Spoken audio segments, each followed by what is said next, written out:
Alright, what is up everybody? It's your boy, TTurmDawg here coming at you with a video, and today I'm going to be giving a personal testimony of, I guess, my general walk of faith, mostly focusing on the last 3 to 4 years, because that's the most relevant time period in my life. So going into this, I know that a lot of my subscribers are probably at least somewhat aware of my faith at this point, because I made a video last September, I think, on the real presence in the Eucharist. But for many people who look at my channel, and they see me going over and playing Five Nights at Freddy's and cool math games, naturally it's like a pretty big tone shift from me going over and playing Fireboy and Water Girl to me opening up about what's probably like the most difficult part of my life. But I mean, you guys wouldn't dare express your disapproval with my content choices, right? Because, I mean, if you do, you can take it up with my little friend right over here. So anyways, a lot of people who know me know about my faith, but for those of you who don't know, my name is Tyler. I'm a college student who likes video games and politics and memes and creative writing, and as of about last year, I am a devout Catholic Christian. Now, there are a lot of reasons for why I wanted to make this video, but I really wanted to do this today, specifically because this day has a lot of importance to me. So, for those of you who don't know, I have two older brothers, Evan and Ryan, and they're twins, and they're 7 years older than me. But 3 years ago today, on June 12th, 2020, my older brother, Ryan, passed away. So I'm not going to go into detail about the events or the circumstance leading up to his death because, one, that's not really your business, and two, it's not particularly relevant to what I'm discussing in the video today. But I will go into how his death affected me and how it's basically shaped me into the person that I am today. But the things that I want to talk about the most is concerning identity, who we are, and that's something that I've wrestled with over the course of my entire life. And even now, I've reflected on it a lot ever since I even came to Christ around last year. So I'm not going to go in depth about my early upbringing when it comes to my faith life, but I was baptized as a baby into the Catholic Church. I went to a Catholic school up until like maybe I think the 3rd grade. But even when I was a kid, I didn't really have interest in the faith. I didn't even go to church on Sundays, actually. I never prayed by myself, never read the Bible. I had no idea what a rosary was. My mom and I would actually pray before I went to bed every night. But as time went on and I left public school, that slowly fizzled out to the point where I not only wasn't praying by myself, but I wasn't praying with my mom that much anymore. I wouldn't pray as much as we used to, or at all, actually. And if you would ask me at this point in my life, do you believe in God? I would have probably answered, yeah, I guess, but that doesn't really mean all that much to me. And so that indifference slowly morphed into skepticism as I got older, when I hit middle school and high school, to where I teetered between like agnosticism to secular Christian, to where I'm like, okay, so you know, maybe Jesus is real, maybe the God of the Bible is true, but I don't see why that's relevant to me. I don't particularly care. But regardless, I had this tremendous gift, and that being the gift of having a very imaginative and creative mind, and I wanted to use that creativity to accomplish great things, to sort of separate myself from other people. Like, I wanted to be special and different from others because I wasn't content with the identity that I had, and that's how a lot of kids are, obviously, right? And so I was very insecure, I was very self-conscious, I was very thin-skinned, I was overly critical, you name it, as most kids are. I had no idea what I was going to do with my life. I was living life literally one day at a time with no purpose or meaning or anything that was actually driving me or motivating me to go on. And by the time I hit my senior year, I had no direction whatsoever. But while I was going over and trying to figure out my identity, little did I know that Ryan was actually trying to figure out his own identity, and he was actually going through his own spiritual journey on his own. One day that I remember the most is the day where I had the privilege of getting to see him get rebaptized. And I remember seeing this profound smile on his face, and I rarely get to see my brother smile, genuinely smile, but I saw him smiling that day, and that was because this man, my brother, who had been through so much pain, so much adversity, so much hardship, so many difficulties, endured so many wounds, was there that day, and he had come to embrace Christ on his own terms, by his own volition, of his own choice, and he decided that he would get rebaptized as a mark of his genuine desire to pursue Christ. And that was really inspiring for me. Even if I was going from the outside looking in, I really still admired how brave and vulnerable he was to make that ardent desire to come to God. And when I got to my senior year of high school, I became close friends with this one girl who won't be named. She was a year younger than me, and we knew each other mostly through mutual friends. We spoke pretty much every single day, and around that time, I learned that she was a devout Christian. And even though we were both just regular high schoolers, I saw that she had something that I didn't have, and I got the impression that she had direction in her life.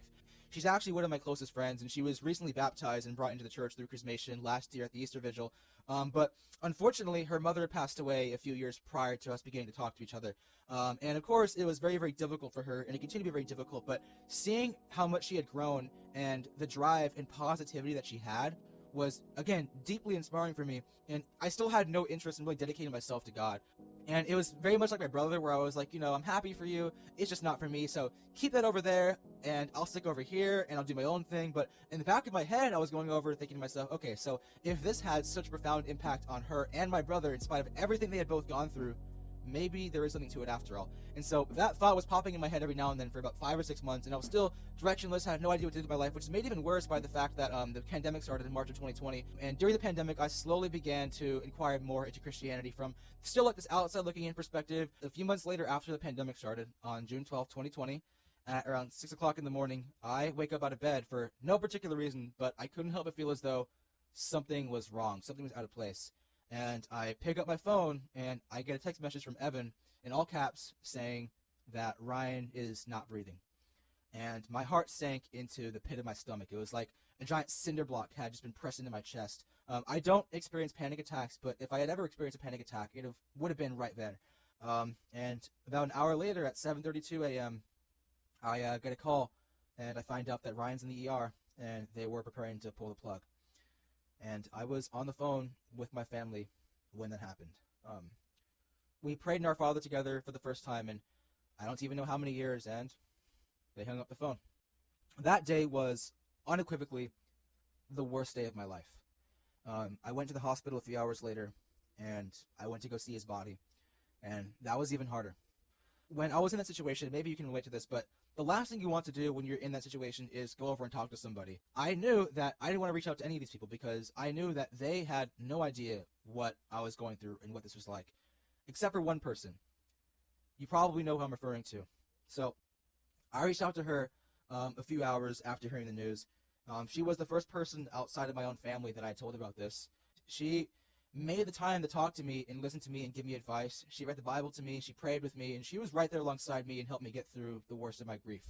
I can't really describe it, but in the weeks that followed, I slowly began to step into Christianity, but I was hesitant because I didn't know what that meant to really dedicate your life to Christ. I didn't know what it entailed. I didn't know what God had in store for me. And if you had asked me if I believed in God, I would have told you, yeah, but I had no idea what that meant for my life. So eventually, when I did come to say, Christ, I believe in you, Christ went over and said, okay, it's time to go to work. And I said, whoa, what do you mean? I just got here, right? And Christ says, yeah, you want to follow me? Okay, pick up your cross and follow me. But I wasn't ready to do that, and I wasn't willing to do that. It was during this year-long period in my first year of college, which was completely remote online over Zoom, where I joined this Bible study led by this person who was a member of this Catholic college ministry called Focus, and this missionary's name was John. And at some point in the year, he got me into a Zoom call, and he asked me the question, are you ready to put Jesus at the center of your life? There was like a 5-second pause, and I responded with, sure. That's arguably even worse than saying no. Because I said sure because I was afraid of how he was going to react if I said no, even though my first instinct was to go and say no. And many of you can probably relate to this, but the prospect of change absolutely terrified me.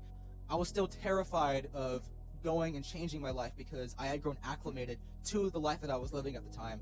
And even though I knew that it was bad for me and that going away from it would be good for me in the long run, I'm afraid to leave it because I've grown used to that, and I had to go and take a leap of faith. I was going into uncharted territory. Even if I had come to believe in Christianity from like an intellectual standpoint, Christianity is not some intellectual ascent. That's not how you get to heaven. It's not even going over and saying that you believe in Jesus. To go back to identity, being a Christian is fully and completely identifying yourself with Christ and making Christ your identity. But Christianity entails a fundamental transformation of the dispositions of the heart. It's changing the very essence of your being and sanctifying it through what many Eastern Christians will call theosis. It's sanctification, and that's done by imitating and working towards being a reflection of Christ for the world. And so it's the motivations of the heart, it's who you are internally that are the marks of a true Christian. Doing good works and doing good deeds, expecting rewards from heaven, is the way that a hireling would behave. You know, hirelings do a work expecting a wage. And you don't believe in God and do good works because you're afraid of going to hell. Because doing good works simply out of fear of punishment and going to hell is the way of bondage, is the way of a slave. Our identity is not as a hireling or as a slave. Our identity is that we are children of God, and he wants us to come to him as children who would come to their father. It's going over and saying, God, your love sustains me, and it's what gives me life. And without you, I have nothing. And the thought of losing you terrifies me because I can't imagine my life without you. And so we talk about identifying yourself with Christ and embracing your identity as a Christian and a child of God. What that means is that everybody should know you're a Christian, not just because you act out your faith, but because you live out your faith. The love of Christ should be something that you exude everywhere you go. You should be living out the gospel in everything that you do. And that's a process that takes your entire life. And that also entails you giving up the identity that you want to shape for yourself and learning to be content with and embracing the identity that God has made for you. And that's something that regrettably gets lost on a lot of people who use their faith as a weapon, and it leads to a lot of people leaving the church because they felt hurt or abused, or they didn't feel the love that God has for them for one reason or another. But again, loving our neighbor is what we're called to do for everyone. And so oftentimes our failure to see Christ in others is a reflection of us not being firmly grounded in God's love for ourselves, and we're not at peace with that. So can you see Christ in the addict? Can you see Christ in the adulterer? Can you see Christ in the murderer? Because Christ is present in those people, no matter how depraved their actions might be. And people who struggle with those or have done atrocious things but still accept the grace of Jesus Christ and his forgiveness are the ones who perhaps know and understand the love of God more than anybody else, because the one who is forgiven much loves much. But here's the thing. If you can't see Christ in yourself, how can you see it in other people? Christ hung out with zealots and lepers and prostitutes and tax collectors. He had dinner with social pariahs of the time, people who were the lowliest of the low, and he called them his friends. He called them his disciples. He washed their feet, and he laid down his life for them. Christ did not die for the perfect. It's easy to die for something that's perfect and beautiful, but he laid down his life willingly for the sick and dying who needed a physician. What is the first thing that Jesus does before he starts his ministry when he's an adult? He goes into the desert for 40 days. But before that, he gets baptized, and while being baptized, before he even performs a miracle, he is told by the Father, "You are my beloved Son, with whom I am well pleased." When he goes out into the desert, the devil makes his connection with Jesus in the desert when he goes over and says, "If you are the Son of God, do X, Y, Z." Jesus knew that he was the Son of God, but the devil immediately challenged that identity, which is what we do to ourselves all the time. We question our identity.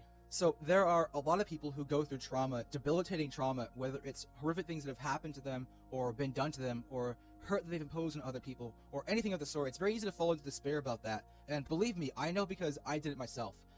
It's easy to take your trauma or your mistakes, however bad they may be, and make that your identity.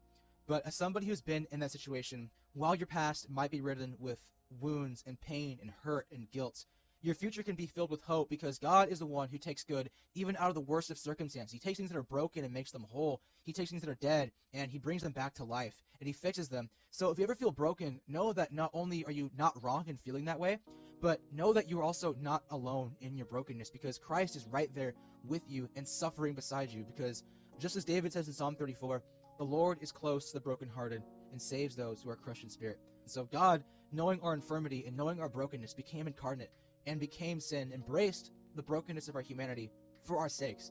The creator of the universe did not think himself above being encased in flesh, skin, and bones. The divine Redeemer was born of this young woman, that being the Blessed Virgin Mary, living in poverty in Judea, married to some lowly carpenter, not in some palace in Rome, and he was laid in an animal trough where he was born. He spent his entire life working with stone and wood and never went against God's love. He didn't make friends with celebrities, but with people just like you and me. He was the one who made time for the poor, the lame, the lonely, the afflicted, the sick, and even the dead. He went to Jerusalem on a borrowed donkey, lived off of donated money, preached off of a borrowed boat, and was even buried in a borrowed tomb. Didn't think himself above eating with the lowliest and most rejected and marginalized people in society at great expense to his own reputation and safety, and he didn't think himself above dying an agonizing death in crucifixion for our sake. All of this he did because he loves you. You. I'm talking to you. You right there on your cell phone, on your TV, on your computer, whatever, watching this poorly edited video made by this broke college student with crappy LED lights around his bedroom. You. I'm talking to you. When you look at a crucifix, you can look at that and reflect on the fact that that is how much God loves you. And that is what separates Christianity from every other religion. Because when some people look at religions like Judaism, Islam, Buddhism, Hinduism, etc., they function under the assumption that they're all like Christianity. They'll all appeal to the common values and tenets that they supposedly have. Like, if you take Christianity and put it in a pot and boil it, then what remains is like the same essential components that are common to every religion. So they assume Christianity is like this good moral way to live your life. That's not the way. Every religion is not the same. In other religions, the prospect of God becoming incarnate is preposterous, let alone the thought that God might suffer, torture, and die. And for many people, the idea of that sounds absolutely repulsive. And for Christianity, God is our Father, and we're God's children. We're created by God and for God, and God loves us by virtue of being his creation. We see that Christ took the church as his bride, and he is the bridegroom because Christ is inextricably bound with the church forever, just as a husband is bound to his wife forever. And the love that we experience for our spouses, if we have any, or the love that we experience for our families or our friends, is meant to be analogous to the love that God has for his children and the love that Christ has for his bride. God the Father loves us as his children, not as his slaves or as his instruments of wrath or whatever you want to call it, but as his children who he loves unconditionally and calls always to him. And to build off of this, a question that I commonly get asked is why I'm Catholic. And I'm not going to go into detail about that specifically, although many of my friends who aren't Catholic will ask me that because it's tangentially related to Christ's love for the church.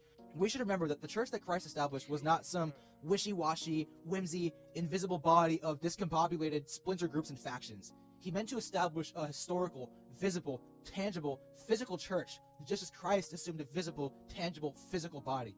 Paul says that we are one body in Christ, and that body is united to God with one Lord, one faith, one baptism, one God the Father of all, who is above all and through all and in all. Christ established a universal church that is spread throughout the entire world, directly started and established by him with a visible head. That is the church that Christ established. And I became Catholic, which just means universal, because I came to believe that the Catholic Church is the universal church instituted by Christ. So this year-long process of me making this intellectual ascent where I come to believe in God, but I was afraid of taking that next step in my life and really putting my all into it, because God is always knocking on the door of your heart, and when I needed him the most, he was always there waiting for me, and he met me where I was at, and he brought me out of the depths of the deepest despair and depression, and took me through the worst of my grief in spite of all that I had done to spurn and mock him, and out of my own obstinance and full knowledge at the time that I had no intention of actually devoting myself to him, he did it anyways. And this is important because a lot of people will try to say that Christianity is like this coping mechanism. It's like this thing that people make up to try and get through difficult times, to find meaning in suffering. And Christianity absolutely offers meaning in suffering, but it also demands a lot of you. It sets an impossibly high standard to you because God calls you to renounce your will and your weakness and give yourself to him, just as Christ gave and committed his spirit to the hands of his Father as his final words on the cross. Christ is calling us for greatness, not comfort. Last year, my first year going onto campus, I'm going over to move into my dorms, and I happen to see these two college seniors in front of this table titled the Catholic Newman Center. And so I go over to the table, I make small talk with them, and they give me this little pamphlet of the events they're doing for the next week, and I find out they're doing a barbecue, where they're giving away free food. So I go to the barbecue thinking, okay, so let me just go get a free burger, and then I'll leave right afterwards. But I stay for about an hour, make a few friends, and then I find out, oh, there's this event next Tuesday called Freshman Group or First Year Group, where it's like for students who are specifically in their first year on campus. I'm like, oh, wow, that's me. So maybe I'll go to this one event and then never go back.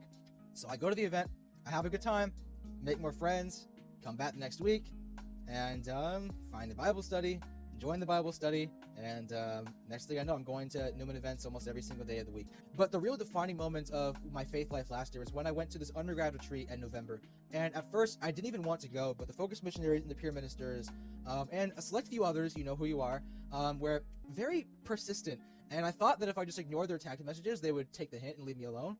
Fun fact, they don't leave you alone. I shell up $70, go on the retreat despite having no idea why I was there. And I go to the retreat and I go for a night walk around the grounds, thinking to myself and reflecting why I was there. And so I asked God, like, okay, God, I know you called me here for a reason. I don't know why I'm here, so reveal that to me. The next night, I get my answer. One of the talks given by a focus missionary involved him opening up about a very traumatic past he had with his father. I didn't have that past because I had a great relationship with my parents, but him expressing his vulnerability and his brokenness and the wounds his past had dealt him and discussing how he had healed from them made me reflect more on my relationship with my brother. I didn't have a great relationship with Ryan. I didn't. I never really had the chance to fully reconcile with him because we had gotten into a really big argument just a few days before he died, and I never got to formally apologize to him for that. And so his death left a lot of unhealed wounds and trauma and a lot of bitterness and resentment that I couldn't cope with. And so there was really no way for me to deal with my emotions because I hated the idea of opening up to people. And so I swept it all under the rug, and for a long time I fooled myself into thinking I was getting better. And at the retreat, everything shot up all at once. Everything just blew up into the surface, and I had a complete emotional breakdown. The only other time in my life where I had cried that much was in the days following my brother's death. And I had so much anger, so much regret, and so much bitterness and hatred towards myself and resentment towards my brother because for the longest time I didn't even think it existed. And it all came to a head that night. And for the first time, I was forced to confront my brokenness and embrace the wounds that I had lied myself into thinking they didn't actually exist. And if you've experienced trauma before, then you know that trauma isn't like a stain. It's a wound, and it needs to be treated, it needs to be healed, it needs to be nurtured, it needs to be nursed, and brought back to health. And that's a very long journey, but part of it involves you acknowledging the fact that you're wounded, that the wound is there. And that's a very big step for a lot of people, and that was a step that I was not willing to take. And as difficult as that night was, though, it was the first step in what's ultimately become a very, very long journey of me pursuing genuine, long-term healing, both spiritual and emotional. And had that not happened to me, I would not be making this video right now, I'll be blunt. And all of this happened because I had asked God why he called me to that retreat. And I was there because I took one leap of faith to go on that retreat. And that happened because I had asked God if I was called to go, and what he wanted from me. And we should always be asking God deep questions that we can't always answer ourselves. Like, who am I? What is my identity? What am I made of? What am I destined for? God can help you discover what you're called to do, but you have to be willing to ask him for it. It's those little gestures that make us saints. God, in his love, rewards man 1,000-fold more than what his actions deserve. If you give God a mite, he will give you a golden piece. If you only decide to go to your Father, he will come to meet you. And when you feebly say, Lord, receive me and have mercy on me, he embraces you. This is the kind of love that the Lord, Heavenly Father, has for his children. And that's from this book, The Way of the Pilgrim. Very, very good book. Thank you, Nathan. Very, very engaging read. And a few months later, I was confirmed into the Catholic Church by my bishop. And in that sacrament, I have the gift of being sealed with the Holy Spirit by being anointed with chrism oil on my forehead. And when I thought back to the question of John asking me, do you want to put Jesus into your life? I felt as though my confirmation was my answer to his question. I responded with a resounding and unapologetic yes. And that was marked by my confirmation, where I was fully confirmed into the church. And even now, I have to come back and say yes every day and reaffirm myself and remind myself of how far I've come over these last 3 years. And granted, I still have a lot of wounds and I have a lot of healing to do, and I've made a lot of mistakes. And frankly, I'm not proud of the person that I was 3, 4, 5 years ago, even 2 years ago, even last year, frankly, honestly. I cut off a lot of really good friends. I alienated so many people who were close to me. I've made enemies. I've wronged and mistreated a lot of people. I was not a good friend to a lot of people in the past. And even now, I still feel bad because I don't think I'll get the chance to ever reconcile with a lot of those people. But every mistake that I've ever made brought me to where I am right now. If you've ever been wronged, or you ever wronged somebody else, and you feel scarred, and you feel as though you can't be healed, and that you're broken, and you can't be made whole again, to that I say, let God enter into your heart, and let him remind you that you are loved, you are good, and you are not disqualified from being loved. Father Mike Schmidt says that you are loved eternally and forever. And that's true. Let God enter into your heart, and let him remind you that you are loved, that you are good, that you are enough, and you are not disqualified from being loved. You are loved truly and forever. He wants to give you a future filled with hope, and know that your life is not over, that your life is not defined by your shortcomings or your weaknesses or your mistakes or your past or your wounds. So even though I look back with regret on my past, I know that doesn't define me, and your past doesn't define you either. But I know now that since I have Christ, I not only feel as though I can learn from my mistakes, but I can also look forward to the future, despite knowing that I'm going to make a lot of mistakes. But I can look forward with hope for what God has in store for me. And that starts with next year, where I'm going to have the opportunity to be a peer minister for my Newman Center. And I can give back to the community that has been so good to me and completely changed my life for the better. And I can share the love that Christ has with other people, just as they shared it with me. And it's really an absolute blessing to be able to have this platform where I get to be open about my faith and share my experience with all of you. And now, even though I don't know everything about what the future has in store for me, if nothing else, I have direction, I have purpose, I have meaning, I have fulfillment, I have reason to keep moving on, and that reason is Christ. I know my identity as the Son of God, and my identity is not contingent on my shortcomings, my mistakes, my faults, my wounds, what's happened to me in the past, what I've done to other people. My identity is not contingent on what I do, it's in who I am. So, yeah, Christianity is pretty cool, I guess. So anyways, that is where I'm going to end the video. So, thanks so much for watching, YouTube. I'll see you in the next video. Peace.